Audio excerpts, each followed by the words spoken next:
Hello and welcome to Lost Love Chronicles. Hollis Thomas sat beside the small swimming pool in his backyard and watched his wife, Tiffany, and their best friend cavort in the surf of the Gulf of Mexico. In days past, as he watched them play together in the surf, he would also look at his surroundings and nearly burst with pride. He would be thinking about the culmination of their childhood dreams. They had achieved a major portion of their dreams because they escaped the cold, dreary winters of their birth city in what they considered the cold, frigid north and were living the dream in sunny Florida. Now, on this day, he was not thinking about them escaping their birth city for this slice of paradise. Now, as he watched the couple play, he became upset once again as he remembered some of the rumors beginning as far back as his high school days and continuing to the present. He totally ignored his pleasant surroundings and keyed in on what was actually occurring in the surf and sand. Up until the middle of the past week, he could honestly say he loved both Tim and Tiff more than any other people on this earth. For years, he had trusted them with his very life, with his happiness, even with his soul. They were almost as one. If one was sad or unhappy, they all were. If one of them hurt, they all did. Now he understood the trust and love he once held for them was misplaced. Hollis, Tiff, and Tim met their first day of middle school when they were all placed in the same homeroom. Somehow they hit it off immediately and formed a bond that lasted through high school and college for him and Tiff. Timothy was a slacker deluxe. He was the typical beach bum even before he had a beach on which to practice his art. He really had no ambition. He always dressed in surfer dude clothes and talked the beach bum talk interspersed with the slang of the drug culture.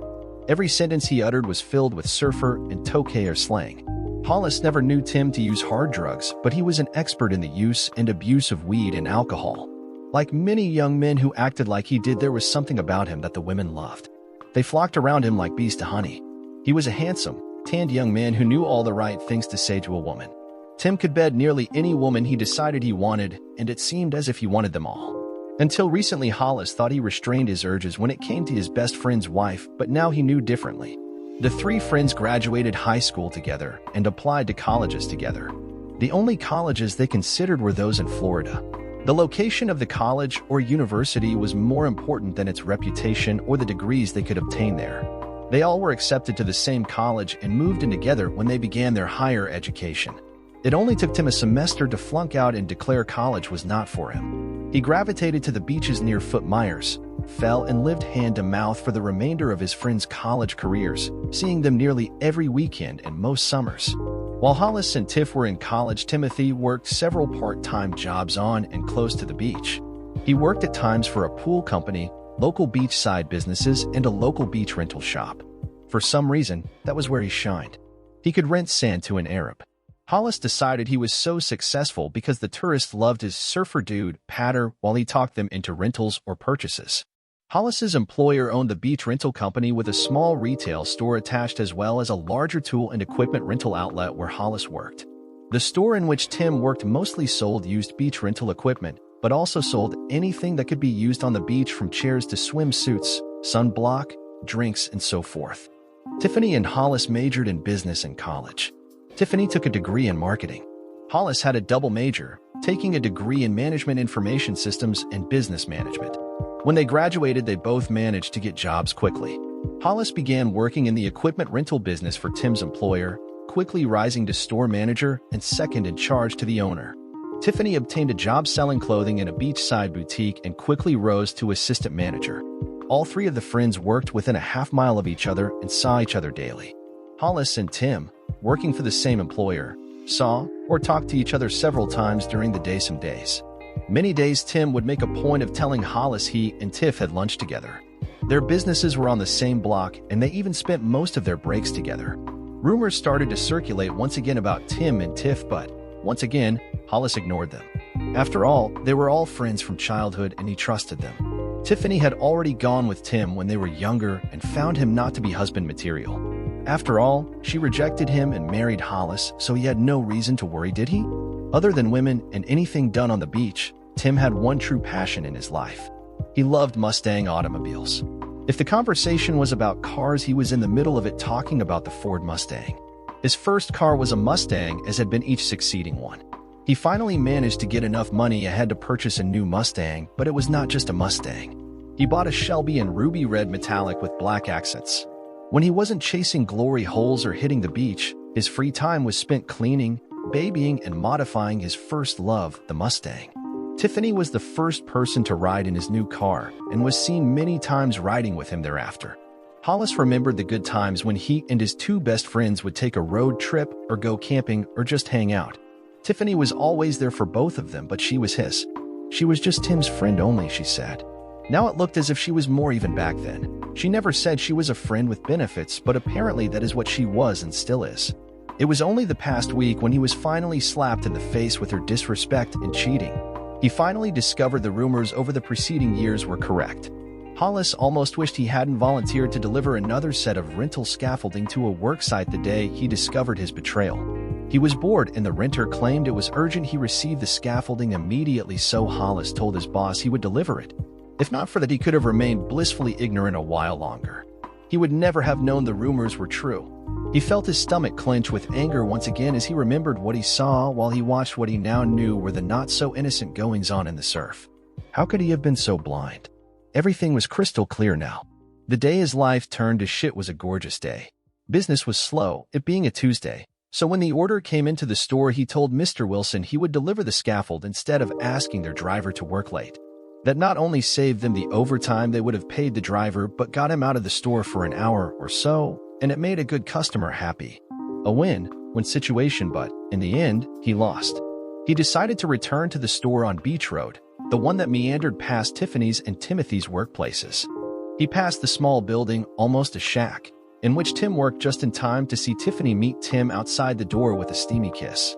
His hands rose under her loose blouse and mauled her breasts for a moment, then he rushed her through the door. As she entered the building, he ran his hand under her skirt, and she turned, smiling and giggling. She bent forward slightly at the waist and grabbed Tim's arm as she continued into the building backwards. As soon as the door closed behind them, she grabbed Tim for another long kiss. There was no doubt she was the aggressor that time. Tim quickly put a closed for lunch sign on the door and followed Tiffany deeper into the building. Tiffany was laughing and pulling Tim along by his hand. Hollis quickly pulled his new F-150 into the parking lot beside Tim's Mustang. He walked, almost ran, toward the store and peered into the building. He couldn't see anything. The lights were off and door locked. No one was in sight. That meant they must be in the stockroom or exited the building via the stockroom door. Hollis moved around toward the back of the building and moved a garbage can underneath a high, dingy window. When he climbed onto the can, he could just barely pull himself up enough to see part of the room. He heard voices but couldn't understand them. He quickly jumped down and stacked a couple of pallets under the garbage can and once again climbed onto it. Now he could see more of the room and his world ended. Tiffany was laid across some waist-high boxes, her blouse and bra open, her glorious breasts out for Tim to see and maul, which he was doing. Tiff's skirt was hiked up to her waist and her little panties were pushed to the side. Tim already had started his motions. As he watched, her heels came up and locked behind Tim's thighs.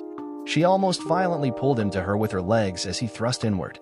Now he could hear her moans and grunts as Tim jackhammered her ruthlessly, her breast rocking back and forth as she took him in. Hollis pulled his phone from his pocket and took several pictures, then moved off the garbage can and away from the building. He was seething with anger, his mind whirling with thoughts, many of which he really didn't remember afterward. He was devastated, broken, cast adrift as only can occur in these or similar circumstances. His perfect life shattered in the space of a few painful moments on an otherwise glorious day. When he returned to work, his boss knew something was wrong, but Hollis refused to discuss it with him. All he would say was, "I just realized things aren't always what you expect or believe them to be. I found out this afternoon that I was mistaken about something I thought I knew. Now I have to rethink my whole outlook on life." Hollis shook himself from his memories of the past week and continued watching his cheating slut wife and ex-best friend as they wrestled and fondled each other in the breaking waves. He was almost crying as he listened to Tiffany's girlish, happy screams and giggles and Tim's deep laughs. He watched and made plans, then discarded them only to make another one. As he thought, he looked around the house and yard. He was going to miss this place, perhaps more than he would miss Timothy, and maybe almost as much as he would miss Tiffany. At least all they would be out was the rental. Now he was glad they hadn't had enough savings to make the down payment and agreed to a lease-to-purchase agreement. Hollis was still running plans through his mind when a glowing Tiffany came running back into the yard holding Tim's hand and pulling him with her. She was laughing and flirty, one of the things that drew Hollis to her years ago. He loved her effervescent personality, her constant good humor, and loving, cuddly personality. Now he knew he should have questioned her devotion to him when she continued displaying those traits to others after they became engaged and married. He just convinced himself it meant nothing. It was just her personality. Now, he knew it wasn't just her personality, or perhaps it was. She was a cheat and a flirt. When Tiffany came closer to Hollis, she stopped and looked at him, still panting somewhat from her prior activity. Only then did she drop Tim's hand. She said, "Honey, why the sour look? It's a beautiful day and we're all together. Why do you look so down?" She bent forward and gave him a quick kiss on the lips that he managed to partly evade. "Oh, nothing you don't know about Tiff. Just thinking about last week and a problem I uncovered at work.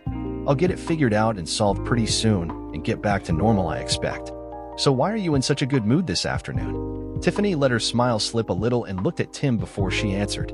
Hollis thought he saw something more than friendship in that look. Honestly, he knew it was the same look she always gave Tim, but this time he read the true meaning behind it. She said, "Well, we're all together and Tim and I have had a really fun swim, and now we're ready for a nice meal and some quiet time chilling with each other. What are you going to cook for us this evening?" "Oh, was I elected cook for the group again today? It sure seems as if I am elected to that position a lot. I even have to cook when we meet at Tim's place. Doesn't seem right to me, does it you?" "Oh, well, it really doesn't matter. I'm afraid I never gave it a thought because I was busy thinking about my problem. I guess you and Tim will have to come up with something. Or maybe we can just throw some sandwiches together." "Oh, Hollis, how could you? You always fix a nice meal when we get together. That's part of the fun on the weekends, watching you fix us a good meal then eating it as the sun goes down. I can't believe you just sat there and stared into space and let the meal go. Now what can we do?" Her eyes sparkled and she grabbed Tim's hand and turned to Hollis and said, "I know. You can chill some wine and set the table and Tim can take me for a ride in his Shelby. We'll buy some takeout and we can all eat out here on the patio. I've heard about a fabulous new restaurant downtown and this will be the perfect time to try it." Tiffany rushed into their bedroom and quickly changed into a sundress and sandals. When she came back onto the patio, she smiled and said, "Well, come on, Tim. Let's hit the road." She grabbed his hand and pulled Tim toward the front door and the parked cars. Her eyes were glistening as she turned back to Hollis and said, "We probably won't be back for about an hour and a half, honey. We have to give them time to prepare the food after we get there. I'll call when we start back." Hollis stood in shock as he saw the front door close. He heard the Shelby rumble to life, then the chirp of tires as Tim got on it. He couldn't believe what just occurred. Oh, sure, similar things had occurred in the past, but this was more blatant, or perhaps he was just seeing it with a new perspective. Many times after Tim and Tiff wrestled in Rough House together, she or Tim would find an excuse for the two of them to run an errand together. Until now, Hollis never thought much about it. They had been doing similar things since middle school. Heck, occasionally he and Tiff would take off and leave Tim alone back then too. Of course, they never, or almost never, had sex like he now suspected Tiff and Tim were doing. Of course, now that they were married, they didn't have to run off if they got so worked up they had to make love. They just excused themselves and went into the bedroom or waited until Tim left and they went to bed. Hollis sighed and returned to the patio in his chair. He took his glass and bottle of the Balvenie with him. He never even made an effort to chill the wine or set out the plates and silver. He never even moved an hour and a half later when a giggling Tiffany called to tell him they were on the way home. When the two lovers returned almost 2 hours later, he was feeling no pain and, except for walking into the yard to piss, had not moved from his chair or done anything except drink the entire time they were gone. Tiffany was laughing and chattering as she and Tim came in the front door. They noisily tromped through the house and exploded into the kitchen. When she came out onto the patio, her chatter stopped, as did she. Tiffany looked at the still and set table and turned to Hollis. She said, "Hollis, what in the world have you been doing? I thought you were going to chill some wine and set the table while we were gone. It doesn't look as if you've even moved since we left. What the hell is wrong with you today? Hurry up and get the table set so we can eat. We're famished." Hollis looked at Tiffany with sadness but made no comment. Her disheveled appearance said it all. Her hair was mussed, her lips puffy and red, and her nipples tinted out the thin top she wore. It was obvious she was without a bra. He was positive she had one on when they left. Somehow during a trip to obtain takeout supper, her normally neat appearance had morphed into a well-fucked one. Tiff made no notice of Hollis's sorrowful look. She just continued berating him for not being ready to eat when they arrived. While Tiff was talking to Hollis about his failing, Tim unloaded the meal onto the table. He wouldn't, or couldn't, look Hollis in the eye. Hollis looked at each of them, then stood and walked into the kitchen without comment. When he returned, he only carried his own plate and silver. He quickly loaded it with the admittedly great-smelling food and sat down. He was already eating before Tiffany stormed into the house for her, and Tim's eating utensils and plates. As she returned, she berated him once again for not setting the table for all of them. Hollis looked up at her and said, "Look, I'm tired and hungry. You were both able to walk into the kitchen for your own place settings. It wouldn't take that much effort for you to carry your own utensils and plates out here, so I let you do it." He turned to his meal once again. After he filled his plate, Tim sat across from Hollis and ate a few bites before he said, "Dude, this is so bogus, man. Why are you down on us like this? You didn't cook, and then you get all high and mighty after we make a trip for some good food and refuse to even help serve it. Man, this is so not like you, dude. We're brothers, man. You gotta have my back here, dude. Help out, you know? That is some sweet woman you got there, dude, and you not helping her at all is a total insult, you know?"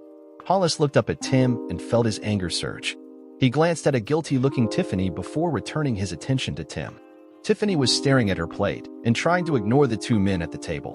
Hollis said, "Well, Tim, I really don't see where it's any of your business what I do in my own house, you know, dude? I know you're used to me paying for everything when we're together and fetching and carrying for us all, but that is going to change. I intend to relax on the weekends just like you and Tiff do. That means I'm through doing it all for you, and you need to begin to pull your own weight here, dude." Tiffany gasped and looked up at Hollis in surprise. Hollis looked at his wife and said, "What? Do you have a problem with that, honey?" "Well, it's just... Well, you know Tim doesn't make enough to pay his own way when we do things together. He just barely makes enough for his car payment and rent. We've always taken care of each other. Why are you trying to change things now?" "Well, let me see. We're all adults here. We all work and are responsible for ourselves and our actions. Am I right?" Tiff whispered, "Yes." "Well then, that means if we're together we should help each other, and when we're separate we should pay our own way. Normally if someone is in a home as a guest they at least offer to help, but they aren't expected to do so, or to provide food for the homeowner. I have noticed no matter where we get together you and Tim play and party while I fix the meal, serve it, and clean up, I am expected to spend our money for the items served as well. I don't believe this is an equal relationship we have here, and I'm tired of the inequality and unfairness in the relationship." Needless to say, the evening devolved into one of acrimony, accusations, and hurt feelings. Hollis was not ready to tell the other two why he decided to take a hard line in the friendship/relationship, but they knew he was upset about something. For the next 2 weeks, he spent as much time as possible watching Tiffany and Timothy. Each week, he caught them numerous times kissing and fondling.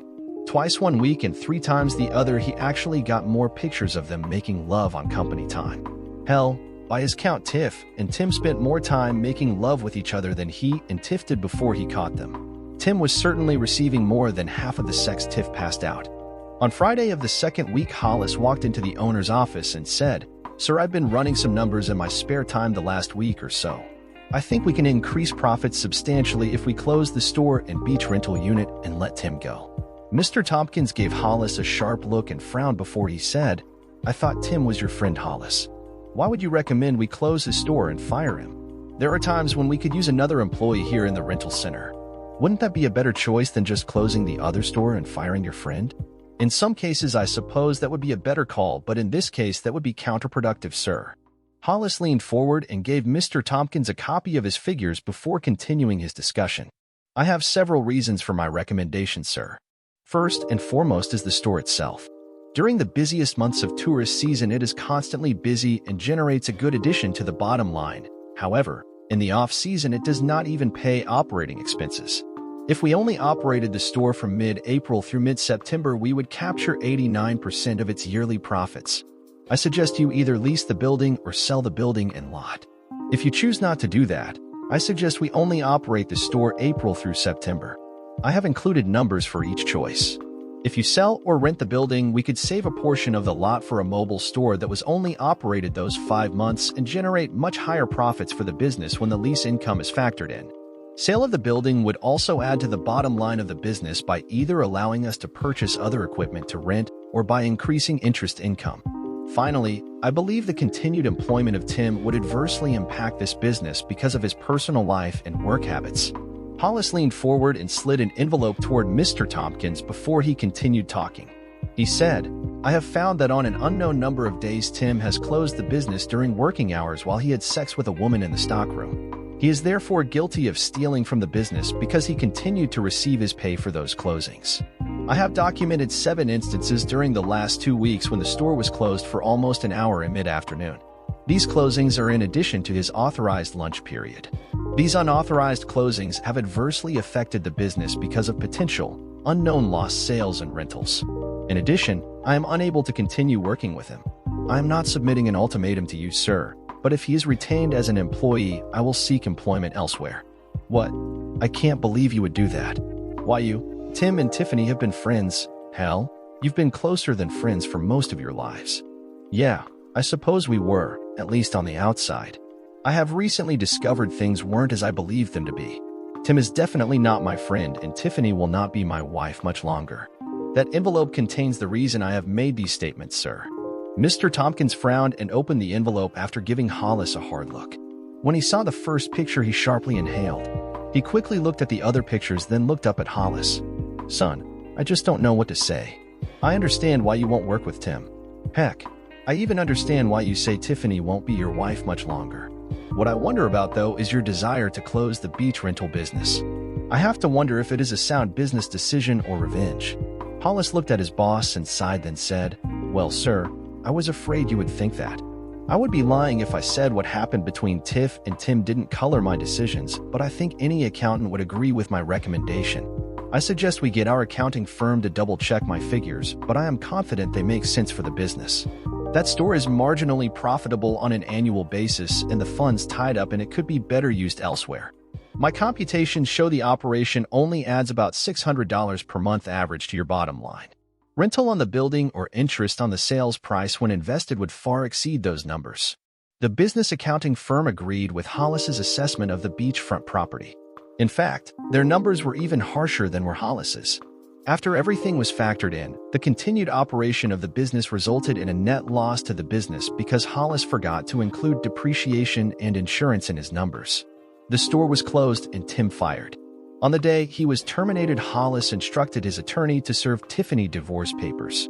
He spent the morning moving out of their rented house and into a small apartment within walking distance of his work. He was in the store once again working when he received a phone call from Tiffany. He debated even taking it, then decided he needed to get the unpleasant conversation out of the way. His stomach was churning when he said, Hello, Tiffany. What do you want? He expected to immediately hear her ranting about the divorce. Instead, she said, Did you know about this mess? Why didn't you tell us Brad, Mr. Tompkins, was going to close the beachfront store and fire Tim?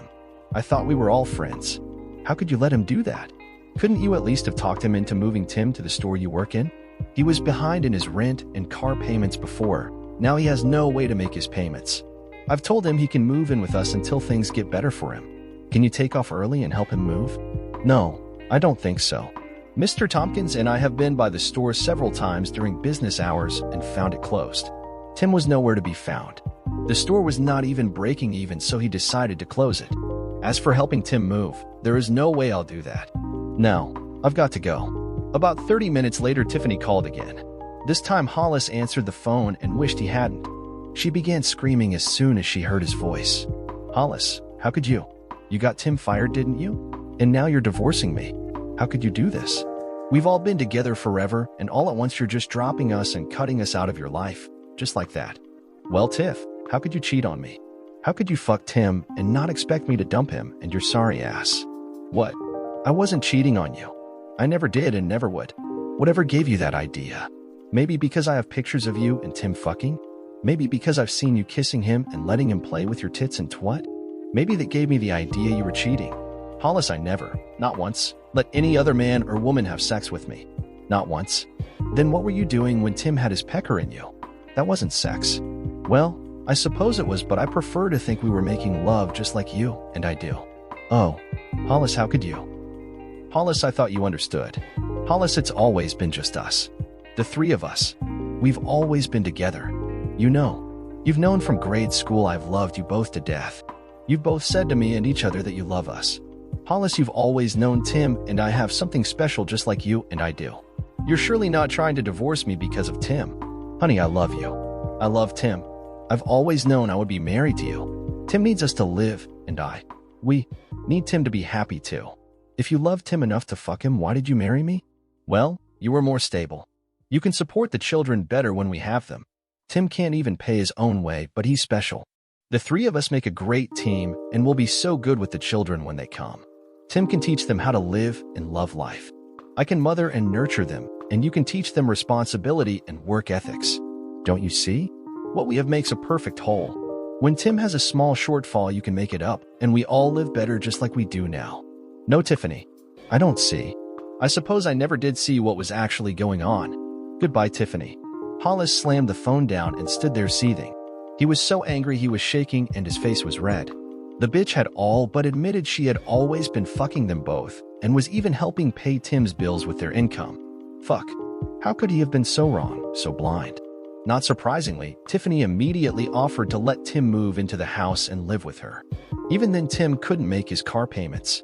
2 months after the split, Tim wandered into the store late in the afternoon. Hollis walked around the counter and met him near the door, planning to kick him out. Before he could say anything, Tim said, "Dude, you gotta help me, man. They're trying to take my car, man. I can't let them do that. Tiff made the payment last month, but we're tapped out now. Can you float me a loan, man?" "What? You fuck my wife and prove you've never been my friend, and now you come in here and ask me to loan you money for your damn car? Get your ass out of here before I beat the crap out of you." "Whoa, dude. What's with the bad vibes, man? Sure, I nailed your old lady, but you were, like, nailing mine too. I mean, she was with us both, you know?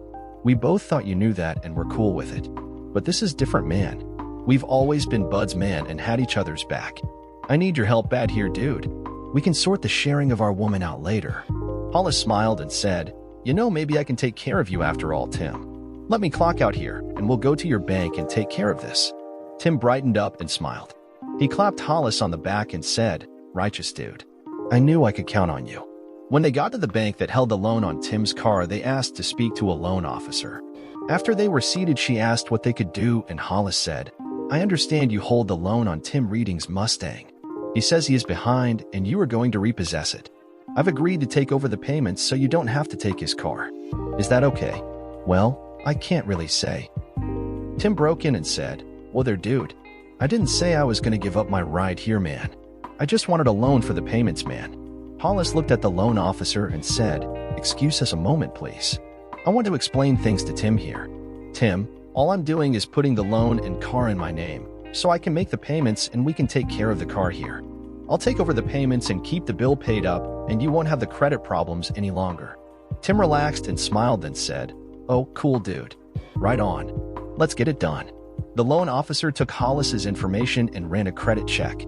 She smiled after she finished and said, "I see no problem with you taking over the payments on Mr. Reading's auto, Mr. Thomas.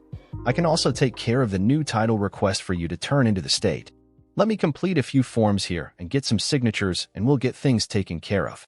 She quickly stood and walked into a storeroom for the paperwork. After the loan officer left, Tim sat up straighter and turned to Hollis before he said, "Dude, what's this about changing the title to your name, man? I told you I can't lose my ride." "Hey, just chill, Tim. Since I'm taking over the payments for you, they have to do that to make things legal. You know the banks and government. It's their way or the highway." Tim relaxed once again and said, "Yeah, hell, I don't understand anything they do or say anyway. I was just worried about my ride, man. We're cool." In about 45 minutes, Tim had signed over his car to Hollis, and Hollis paid the past due amount. When they got into Hollis's truck, Tim acted just like the Tim of old. It was all Hollis could do not to knock his head off.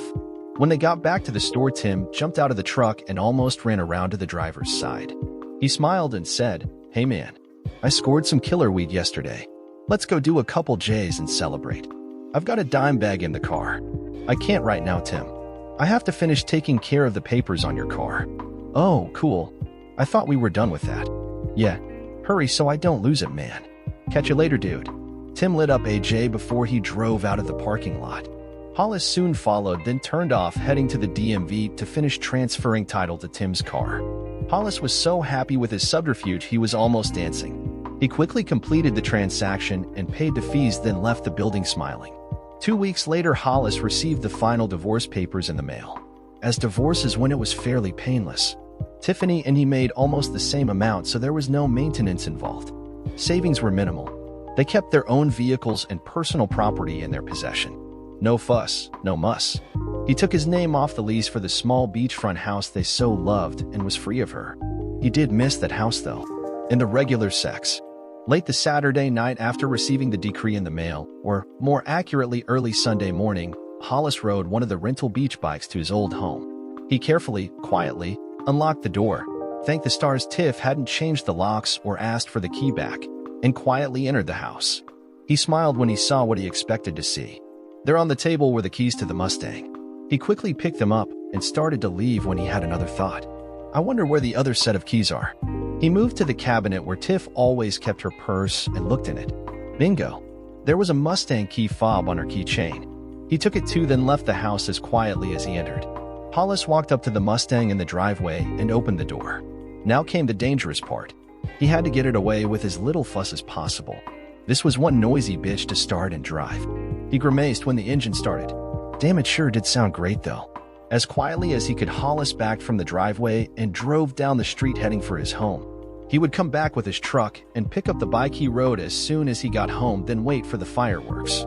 After he finished his lunch Sunday, Hollis received a phone call from an upset Tim. He was talking so fast Hollis almost couldn't understand him. Hollis, dude. It's totally bogus, man. Some dude offed with my ride, man. You gotta help here, dude. What am I gonna do, man? Calm down, Tim. Just chill. There's nothing I can do for you. Hollis finally just hung up the phone on the still rattling Tim and sat in his chair smiling. By this time, Tim had obtained a part-time job working for a pool company. During the next week, Hollis made a point of driving the Mustang past the business address when Tim should be getting off work. Finally, on Thursday, he arrived as Tim was getting into Tiffany's car for the trip home after work. Hollis smiled to himself and tooted the horn as he motored past the two lovers. He could hear Tim's scream of hatred even over the rumble of the engine. He gave a little more gas to the rumbling car and disappeared into traffic before Tiff could get back onto the street. Mid-morning the next Saturday, Hollis was waxing the Shelby when a city patrol car stopped in the parking lot behind the car. The officer walked up to him and said, "Are you Hollis Thomas?" "Yes, officer, I am. Is there a problem? Is this your vehicle, sir?" "Yes, it is." Hollis laughed and continued, "Well, I guess not really." The officer tensed up and looked at Hollis as he continued speaking. "It really is mine and the bank's. Do you have the registration and proof of insurance, please, sir?" "Sure. Give me a minute here." Hollis opened the door and dug in the glove compartment, then came out with the requested papers. As he handed them to the patrolman, he once again asked, "Is there a problem, officer?" "I'll just be a moment here, sir." The officer walked back to his patrol unit and ran the information. In a few minutes, he came back and handed the paperwork back to Hollis. He said, "We received a report from a Mr. Timothy reading that his vehicle was stolen. The vehicle identification number he gave us for the stolen vehicle matches this one. He said he saw you driving the vehicle and wanted us to recover it. The registration and DMV records verify you own this vehicle. Can you shed any light on that subject, sir?" Hollis smiled and leaned on the car in the shade.